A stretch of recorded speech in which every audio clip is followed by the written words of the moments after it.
श्री इकरा चौधरी जी। धन्यवाद सभापति महोदय, आपने मुझे इस विशेष चर्चा पर बोलने का मौका दिया।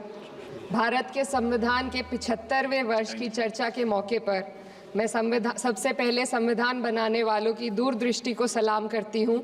एक युवा सांसद के तौर पर मैं अपनी उम्मीदों को संविधान के साथ जोड़कर खास तौर पर ये बताना चाहती हूँ कि आज हमारे देश में पिछड़े, दलित, अल्पसंख्यक समुदाय को किस तरह अपने संवैधानिक अधिकारों और आज़ादियों की हिफाजत के लिए हर रोज़ मुश्किलों का सामना करना पड़ रहा है। Doctor B.R. अम्बेडकर के कथन से अपनी बात रखना चाहती हूँ। उन्होंने कहा था, मुझे अपने भारतवर्ष पर फक्र है कि जिसके पास ऐसा संविधान है जो लोकतंत्र, समाजवाद और सेक्युलरिज्म को संजोता है। लेकिन आज ऐसा लगता है जैसे संविधान की किताब तो है पर इसे चलाने वालों का ईमान गुम हो गया है। आज हिंदुस्तान में हर वर्ग को किसी न किसी चुनौती का सामना करना पड़ रहा है, मगर अल्पसंख्यक खासतौर पर मुसलमानों पर जो कहर टूटा है वो किसी से छुपा नहीं है। ये लोग सिर्फ अपने मजहबी पहचान की वजह से निशाने पर हैं। संविधान का अनुच्छेद 15 कहता है कि किसी भी नागरिक के साथ धर्म, जाति या किसी और वजह से भेदभाव नहीं होना चाहिए, लेकिन हकीकत इसके उलट है। हालात इस कदर बिगड़ चुके हैं कि hate speech, mob lynching, bulldozer द्वारा घरों को गिराने की घटनाएं आम हो गई हैं। खास तौर पर उत्तर प्रदेश में, जहां ऐसा लगता है जैसे कानून के नाम पर जंगल राज चल रहा हो। संभल में जो हुआ वो सबके सामने है। पुलिस के संरक्षण में निर्दोष लोगों की हत्या की गई और सरकार ने चुप्पी साध ली। अल्पसंख्यकों पर हिंसा बढ़ती जा रही है, मगर सत्ता में बैठे लोग या तो आंखें मूंदे हुए हैं या फिर इन घटनाओं को बढ़ावा दे रहे हैं। हद तो तब हो जाती है जब न्यायपालिका की बात भी अनसुनी कर दी जाती है। सुप्रीम कोर्ट ने मॉब लिंचिंग पर 11 सूत्रीय निर्देश जारी किए थे। इसमें साफ कहा गया था कि राज्य सरकारें और पुलिस इस तरह की घटनाओं को रोकने और दोषियों पर सख्त कार्रवाई करने के लिए जिम्मेदार हैं, लेकिन आज भी इन निर्देशों पर अमल नहीं हो रहा है। हाल ये है कि मॉब लिंचिंग को रोकने की बजाय सत्ता में बैठे लोग आग में घी डालने का काम कर रहे हैं। उनकी जुबान से ऐसी बातें निकलती हैं जो नफरत को और बढ़ावा देती है।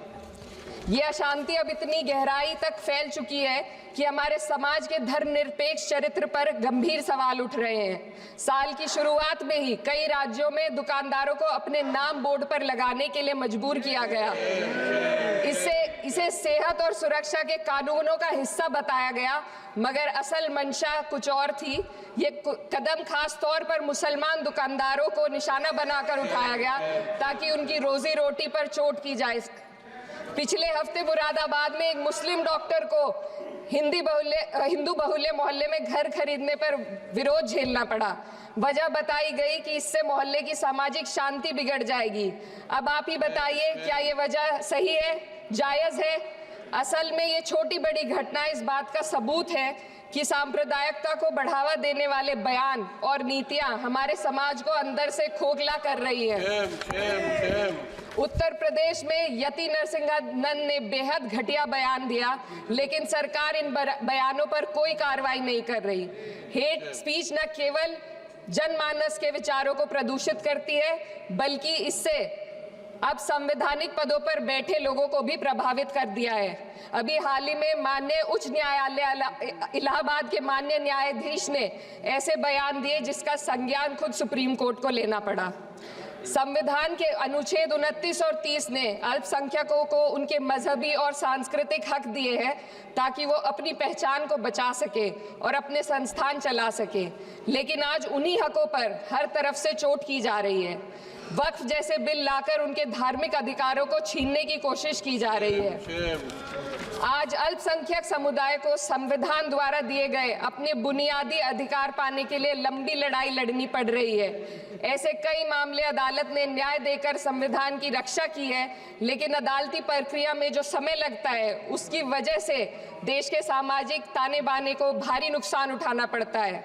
मिसाल के तौर पर इलाहाबाद हाई कोर्ट ने 2004 के मदरसा एक्ट को रद्द कर दिया था, जिससे मदरसों के संचालन पर सवाल उठे। हालांकि सुप्रीम कोर्ट ने बाद में इस फैसले को पलट दिया और एक्ट को वैध करार दिया, लेकिन इस प्रक्रिया में जो समय लगा उसने अल्पसंख्यकों को बेचैनी और संघर्ष के दौर में डाला है। इसी कड़ी में प्लेसेस ऑफ वर्शिप एक्ट 91 भी आता है और कई अन्य अधिकार, उन्हें भी इसी तरह अदालती लड़ाइयों में उलझाया जा रहा है। ये स्थिति न केवल अल्पसंख्यकों के अधिकारों की राह में रुकावट है, बल्कि justice delayed is justice denied जैसी कहावत को सिद्ध करती है। मैं इस सदन से दुनिया भर के अल्पसंख्यकों की आवाज उठाना चाहती हूँ, खास तौर पर हमारे पड़ोसी देश बांग्लादेश में अल्पसंख्यकों के साथ जो हो रहा है वे दिल को गहरे तक चोट पहुंचाने वाला है। उनकी जान माल की हत्या की जा रही है। बांग्लादेश हो या हिंदुस्तान हो या कोई और देश, अल्पसंख्यकों की सुरक्षा, इज्जत और अधिकारों की हिफाजत हर सरकार की सबसे पहली जिम्मेदारी होनी चाहिए। मैं इस सदन से अपने देश के अल्पसंख्यकों के साथ बांग्लादेश के पीड़ित अल्पसंख्यकों की आवाज को एक साथ उठाना चाहती हूँ। ये वक्त की पुकार है कि हम सब मिलकर ये सुनिश्चित करें कि किसी भी इंसान को उसकी पहचान या मजहब के कारण डर कर जीने पर मजबूर ना होना पड़े।